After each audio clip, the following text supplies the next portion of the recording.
US News with the queen of US showbiz, royal and political reporting, Kinsey Schofield, my bestie on the other side of the pond. Hi, Kinsey. Mark, that tie is a lot, okay? That tie requires some shades. I got very excited. I thought I had Elton John on the show for a second. But we've got the far more gorgeous Kinsey Schofield, who boasts her own hair. Can we talk about the Duke and Duchess of Sussex and that coronation? Well, we're calling them the Duke and Duchess of Hash over here because we're you know they're talking a lot about drug use, and we're concerned about how they got in, how at least Prince Harry got his visa. But yeah, there's a story circulating online now that the Duke and Duchess of Sussex want a special family moment, and they would like to appear on the balcony alongside King Charles, Queen Consort Camilla, Prince William, and Catherine, the Princess of Wales. Now, as you can imagine, royal watchers are none too thrilled about this. The Duke and Duchess of Sussex did not appear on the balcony during the Platinum Jubilee. So it's, interesting that they would want to appear on the balcony for King Charles's coronation. And, I have to tell you, if you're looking for a special family moment, Thomas Markle lives in the same time zone as you. All you have to do is pick up the phone and call your dad, Meghan. And now, every week when we speak, it's will they, won't they? Sadly, that's not about you and I, because you're out of my league, but about whether Harry and Meghan will attend the coronation. Do you think it's going to happen? Will the pair appear? Oh, I bet you they will, Mark. I think that they're both going to come because Meghan wants that tiara moment. It's been a long time since she's got to wear something sparkly on her head, and they need to remind the world that they are associated with the royal family because, as you know, that's their business. That has become their sole brand, their association with the royal family. But I will say that one of Diana's friends, because I have a blog and a podcast about Princess Diana, To Die For Daily, one of Diana's friends told me she hopes that they do not go, and she does not believe they should be on the balcony. One of Diana's friends. And what motivates that view, do you think? What's behind it?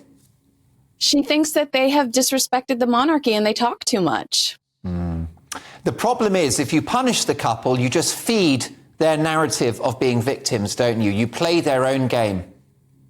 That's true, but, I understand King Charles inviting them to the coronation. I understand that. I do think that it could look like a stain in the history books for his son to not attend.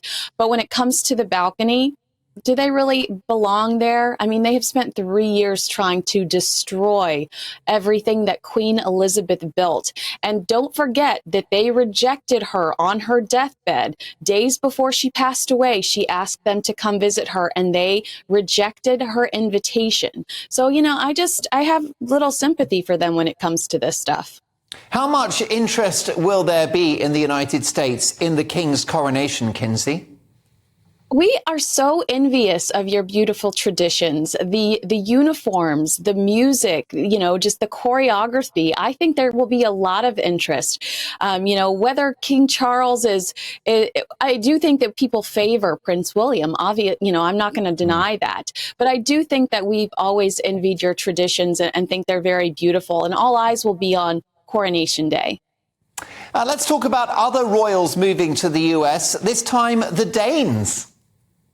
Okay, so Denmark's Prince Joachim is moving to Washington, D.C. to work for their embassy. I don't know if you remember the drama. The queen, his mother, who's the third cousin to Queen Elizabeth. Oh, yes. Actually, she I don't know how to say it without, she stripped the prince's children of their titles. It was drama. Royal watchers were rejoicing, saying, King Charles, are you looking at this woman? Please take note. But there was a lot of family drama when she decided to strip his children of their titles. So he up and moved. He's moving here to Washington, D.C. to work for the embassy, like $50,000 a month, Mark. Talk about a great gig. And because Parliament agreed that they would pay for his position, I don't think he's going to come over here and pull a Prince Harry. I think he's going to be respectful of his mother and his country. No tell-alls, no talking to Oprah. But we're becoming the royal reject country. Come on over. Meanwhile, Donald Trump lives to fight another day. What's the latest in Trumpland?